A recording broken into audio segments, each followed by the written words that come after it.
Hello, and welcome to Lila's Lullabies, where we spend time exploring with Lyla, a traveler who wanders the world at her own pace while sharing her most enriching and restorative moments with you.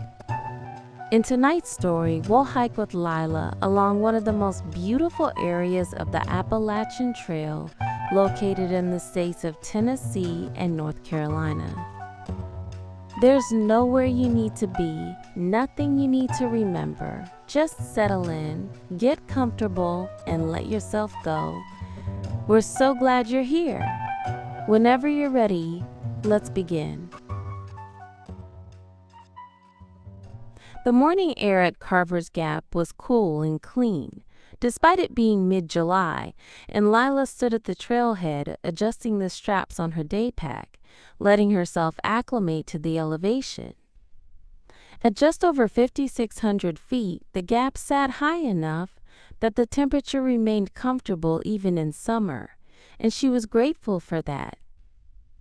She'd started early, driving up from the valley in the pre-dawn darkness, and now the sun was fully up, the sky an impossible blue that seemed to stretch forever. The parking area held a handful of other cars, hikers who'd arrived even earlier probably, or perhaps people who'd camped nearby. The Appalachian Trail crossed directly through Carver's Gap, that famous white-blazed path that stretched from Georgia to Maine, and Lyla always felt a small thrill standing at any point along it, knowing she was connected to something so vast, so continuous. She'd chosen to hike north today, toward Round Bald and Jane Bald, those distinctive grassy balds that characterized this section of the trail along the Tennessee-North Carolina border. The balds were one of the region's mysteries, high meadows where no trees grew despite the elevation and climate being suitable for forest. Scientists had theories: historical grazing, natural fire patterns, soil conditions, but no definitive answers. Lyla liked that. Some mysteries deserved to remain mysteries. She locked her car and walked toward the trail, passing the wooden sign that marked the crossing. The Appalachian Trail here was well maintained, a clear path worn by thousands of feet, bordered by low vegetation that would give way to open meadow soon enough. She fell into an easy rhythm, her boots finding their cadence, her breathing settling into the pattern of uphill walking. The trail climbed gradually at first, through a transition zone where stunted trees and shrubs gave way to more open terrain. Mountain ash grew in twisted shapes, their compound leaves bright green in the morning light. Rhododendron bushes clustered in places, their blooming season recently past, but their glossy leaves still vibrant. The ground was a mix of exposed rock and packed earth, with patches of grass and low-growing plants tucking into every available space. Lyla paused after the first small climb to look back. Already the view was opening up. She could see the parking area below, the road winding down into the valley, and beyond that, layers of mountains in every direction. The Appalachians here weren't sharp and dramatic like western mountains. They were ancient, worn smooth by time, their ridges rolling like waves frozen in stone and covered in endless forest. She continued upward, and the trail emerged from the last of the trees onto Round Bald. The change was sudden and glorious. One moment enclosed by vegetation, the next stepping into an enormous open meadow that swept up and over the rounded summit. Grass covered everything, golden green in the summer sun, moving in waves as the breeze passed over it. The sky seemed to double in size, arching overhead in that flawless blue, unmarred by even a single cloud. Lyla stopped, simply because she had to, simply because the view demanded acknowledgement. She turned slowly in place, taking it in from all directions. Mountains in every direction, ridge after ridge fading into blue haze at the far distances, the valley below, green and detailed. The balds ahead, round bald flowing into Jane Bald, the trail visible as a faint line through the grass where countless feet had worn the vegetation down to a narrow path. 2 other hikers were ahead of her, small figures against the immensity of the landscape, moving steadily upward. Behind, she could see someone else emerging from the trees, beginning their own climb.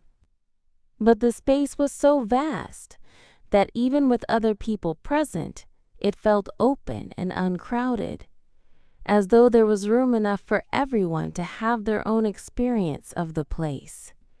Lyla started walking again, climbing toward the rounded summit of Round Bald. The grass on either side of the trail was knee-high in places, and she noticed a variety of plants growing among it. Wildflowers in yellow and purple and white, their names mostly unknown to her, but their beauty evident. Butterflies moved among the flowers, orange and black swallowtails, white cabbage butterflies, small blue ones she couldn't identify. They rose and fell on the breeze, their flight seemingly random but purposeful. The climb was steady but not difficult, and Lyla found herself settling into that particular state that came with hiking, a kind of moving meditation where the rhythm of steps and breath created a space for thoughts to arise and drift away without attachment. Her mind touched on various things. Work she'd left behind for the day, a conversation with a friend from the previous week, what she might make for dinner, but nothing held. It all just moved through, like the breeze through the grass, present and then gone. The summit of Round Bald wasn't marked by anything dramatic. No sign, no cairn, just a subtle sense of having reached the high point before the trail began its gentle descent toward the saddle between balds. But from here the view was 360 degrees of mountains and sky and space. Lyla stopped again, setting her pack down, and simply stood. A raven called from somewhere overhead, that distinctive deep croak, and she looked up to see it riding the thermals, its wings spread wide, barely moving as it soared in lazy circles. She watched it for a while, envying that perspective, that ability to simply float on air currents and see everything from above. The sun was warm on her face and arms, but the breeze kept it from being too much. She'd worn layers, a light long-sleeve shirt over a tank top, knowing the mountain weather could change, but for now it was perfect. Just warm enough, just cool enough, that ideal balance that made being outside pure pleasure. She sat down in the grass just off the trail, pulling out her water bottle and taking a long drink. The water was still cool from her freezer, and she savored it, letting it settle before taking another sip. From here, sitting at the summit, the world felt both immense and intimate. Immense in scale, in the endless mountains and infinite sky, but intimate in detail, in the individual blades of grass near her hand, in the tiny white flowers growing just inches away, in the industrious beetle making its way across a small stone. A group of 3 hikers crested the summit, breathing hard but smiling. They were young, college age maybe, and they high-fived each other as they reached the top.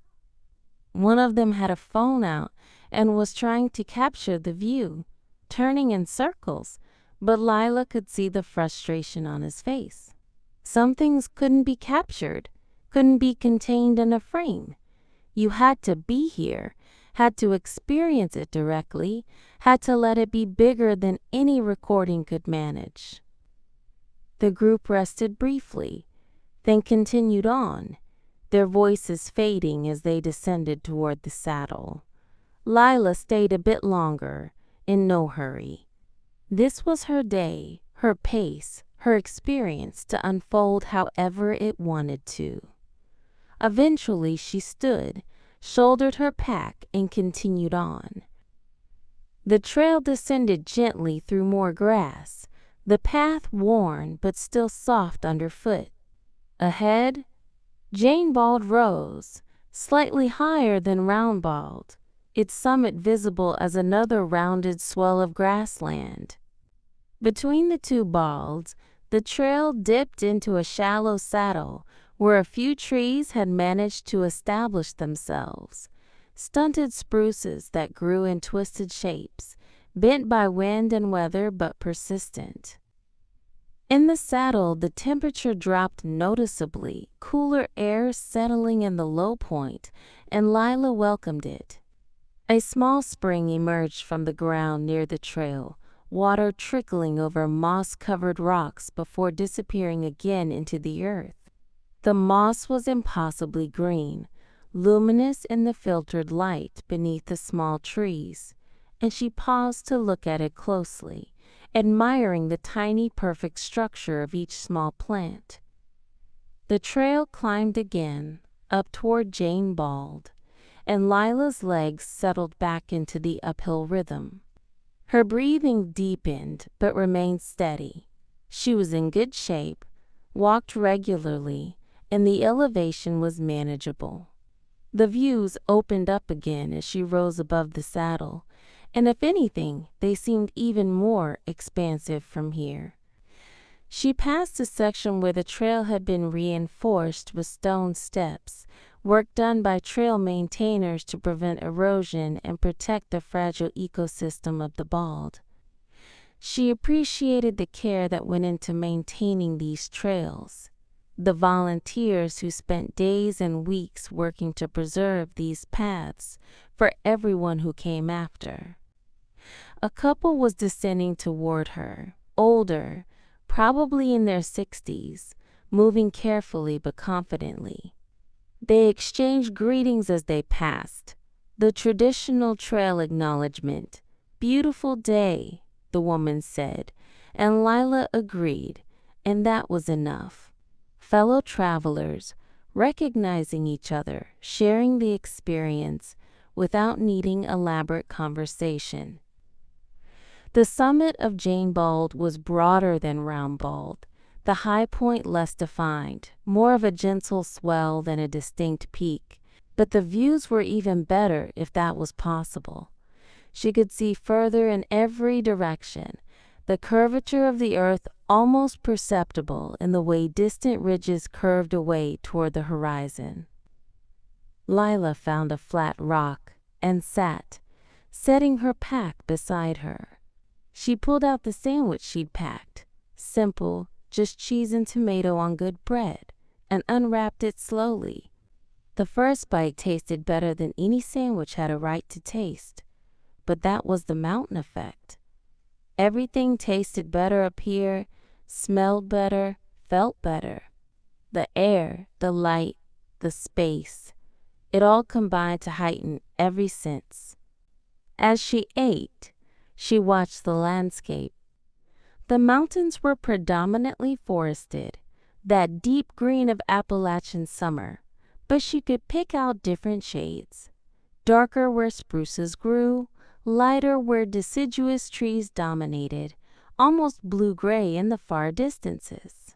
Here and there, a rock face caught the light, pale stones standing out against the green. And everywhere, threading through the valleys and along the ridges, the sense of water, streams and rivers that gave these mountains their life, even if she couldn't see them from here. A hawk circled below her, below the summit, She was high enough to look down on it as it hunted. It hung motionless for long moments, riding the updrafts, its head angled downward as it scanned the forest below for movement. Then it dove suddenly, dropping like a stone, disappearing into the canopy. Whether it caught anything, Lyla couldn't tell, but the efficiency of the movement, the sudden explosive action after such stillness, was remarkable. She finished her sandwich slowly, taking her time, then had an apple. It snapped loud in the mountain quiet. A few other hikers came and went, some pausing briefly, others settling in for longer rests. But the summit was large enough that everyone had their own space, their own piece of the view, their own experience of the moment. The sun was higher now, approaching midday, and the light was brilliant and direct. Shadows were short and sharp, and the colors seemed impossibly saturated. The green of the grass, the blue of the sky, the brown and gray of the trail. Lyla pulled out her sunglasses and put them on, the world instantly slightly dimmer, but her eyes grateful for the relief. She thought about the trail continuing north, all the way to Maine, hundreds of miles of walking through mountains and forests, crossing roads and towns, climbing and descending in an endless rhythm. She thought about the through hikers who walked that entire distance, carrying everything they needed, living in the simple rhythm of wake, walk, sleep, day after day for months. There was something appealing about that stripped-down existence, even if she knew she wasn't ready for it herself. Maybe someday. Or maybe these day hikes were enough, these small tastes of the larger experience. A chipmunk appeared on a nearby rock, its cheeks stuffed with seeds, and it regarded her with bright, curious eyes. It seemed unafraid, accustomed to hikers, probably hoping for dropped food. Lyla smiled at it but didn't offer anything. It sat for a moment longer, then darted away into the grass, its striped back disappearing instantly in the vegetation. She stood, stretching her legs, feeling the pleasant tiredness of muscles well used. She'd continue a bit further north, she decided, maybe to the next small summit, then turn back. The return journey would be mostly downhill, easier on the lungs, but harder on the knees, and she wanted to time it so she'd be back at her car by mid-afternoon, leaving the rest of the day open and easy. The trail descended slightly from Jane Bald into another saddle, this one more pronounced, with thicker tree growth. Here the forest closed in again. Balsam fir and red spruce, their scent sharp and clean, the air noticeably cooler in the shade. The trail was rockier here, roots crossing the path, requiring more attention to foot placement. Lyla moved carefully, watching her step but also looking around, taking in the different character of this section. Moss covered everything, rocks, fallen logs, even growing up the trunks of living trees. Ferns unfurled in shaded spots, their fronds delicate and precisely geometric. A small spring crossed the trail, water running clear and cold, and she stopped to splash some on her face, the shock of it refreshing and invigorating. The next climb was steeper, more demanding, and she slowed her pace, letting her body find its rhythm. Switchbacks cut across the slope, making the grade manageable, and she focused on the trail immediately in front of her, trusting the path, one step and then another. She emerged from the trees onto another grassy area, not a full bald like the previous two, but an open area where the view opened up again. The mountains continued their roll in every direction, endless and patient, and Lyla stood at the edge of the meadow, breathing deeply, feeling her heart rate slowly return to normal. This, she thought, this was what she'd come for. Not any particular summit or destination, but this feeling, expansive and grateful, peaceful and present. The simple fact of being in her body, on this mountain, under this sky. The knowledge that the world contained places like this, wild and beautiful and available to anyone willing to walk to them. She sat on a fallen log at the edge of the meadow and just breathed. The breeze moved through the grass with a sound like distant water. Somewhere nearby, a bird called, a descending whistle she didn't recognize but found lovely nonetheless. The sun warmed her shoulders and back, and she closed her eyes for a moment, letting the warmth sink in, letting the mountain quiet settle over her like a blanket. When she opened her eyes, a cloud had appeared on the horizon, the first she'd seen all day, just one, small and white, drifting slowly across the vast blue.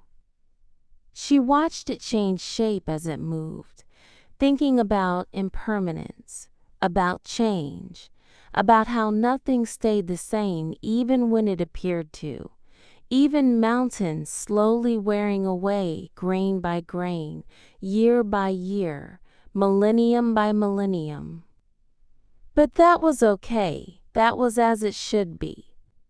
Nothing permanent except change itself, and even that felt comforting rather than frightening up here, where the scale of time and space put human concerns into perspective. Lyla pulled out her water bottle again and drank deeply. She'd brought plenty, had learned that lesson early in her hiking life, and she'd need it for the return journey. She ate a granola bar, chewing slowly, tasting the oats and honey and dried fruit, grateful for the simple fuel it provided. A group of 4 hikers approached from the north, serious hikers by the look of them, lean and tanned, with well-worn gear and the efficient movements of people who spent a lot of time on trails.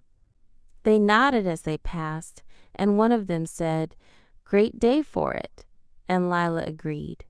After they passed, she heard their voices fading down the trail, discussing mileage and water sources and where they might camp that night. She decided this was far enough. She'd hike back to Carver's Gap, taking her time, enjoying the return journey as much as the outbound one. She stood, checked that everything in her pack was secure, and started back the way she'd come. The descent into the saddle felt different now, the rocks and roots familiar, the trail already known. She moved confidently, her body remembering the path, even though she'd only walked it once before, an hour or 2 ago. That was one of hiking's small pleasures, the way a trail became known so quickly, the way your feet learned the rhythm and character of each section.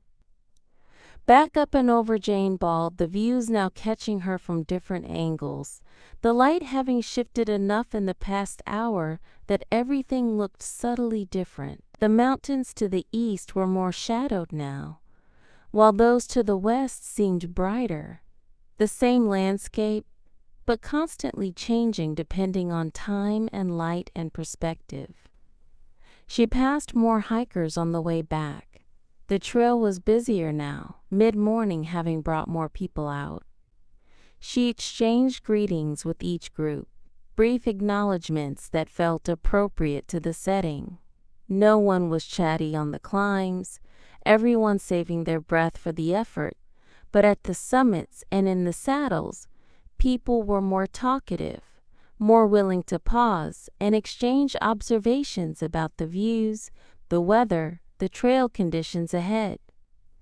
A family was resting on Round Bald, parents and 2 children, maybe 8 and 10 years old. The kids were running in circles on the grass, burning off energy, while the parents sat and drank from water bottles, looking tired but happy. The father caught Lila's eye and grinned.